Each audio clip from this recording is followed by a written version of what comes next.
High, কেমন আছো সবাই? আশা করি সবাই খুব খুব ভালো আছো। আজকে যাচ্ছি তারকেশ্বরে পুজো দিতে। অলরেডি পোস্ট আমি করে দিয়েছি, তারকেশ্বরে পুজো দিতে গিয়েছিলাম। তো সকালবেলায় বেরিয়েছি পুজো দেওয়ার জন্য। সকালে ট্রেন ধরে বাবা মা দিদি পিসি সবাই মিলে বেরিয়েছিলাম অবশ্য। তো হাওড়া দিয়ে আমরা তারকেশ্বর ট্রেন ধরে আমরা ট্রেন চেঞ্জ করে উঠে পড়েছি, কিন্তু এতটাই ভিড় ছিল সেই দিন, আর গরমটাও এতটাই ছিল তোমাদেরকে বোঝাতে পারবো না। অনেক বছর থেকেই কিন্তু আমাদের যাওয়ার ইচ্ছেটা ছিল, কিন্তু যাওয়া হয়নি কোনো কারণবশত। তো বাবা না ডাকলে যাওয়া হয় না। দেখো এতটাই টায়ার্ড ছিলাম যে ট্রেনে ঘুমিয়েই পড়ছি।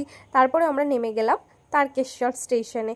তারকেশ্বরে আসতেই আমরা দেখলাম স্টেশনে নানান রকম ব্রাহ্মণ পুরোহিত পান্ডা সব রেডি আছে আমাদেরকে ধরে নিয়ে যাওয়ার জন্য। তবে তোমাদের একটাই সাজেশন দেবো, কখনো এদের হাত ধরে কখনো মন্দিরে পুজো দিও না, কারণ এরা একরকম স্টেশনে বলবে আর ওখানে গিয়ে ওদের সমস্ত কথাবার্তা চেঞ্জ হয়ে যায়। তাই তোমরা যতটা পারবে এদের অ্যাভয়েড করে এবং নিজেরা গিয়ে যে কোনো দোকান থেকে গিয়ে পুজো দেওয়ার চেষ্টা করবে, কখনো এদের পাল্লায় পড়ো না। আমরা দোকানে এসে যাওয়ার পরে আমরা সমস্ত পুজোর সব কিছু আমরা করে নিয়েছিলাম, কটা পুজো দেবো। তারপরে আমাদের যা যা ছিল সব কিছু আমরা এই ঠাকুরের ঝুড়ির মধ্যে দিয়ে দিয়েছি পুজো দেবো বলে। আর এইদিকে দেখো বাবার যে দুধ পুকুর আছে, এখানে আমরা স্নান করে পুজো দেবো, কারণ আমরা বাড়ি থেকে স্নান করে এসেছিলাম যদিও, কিন্তু এই বাবার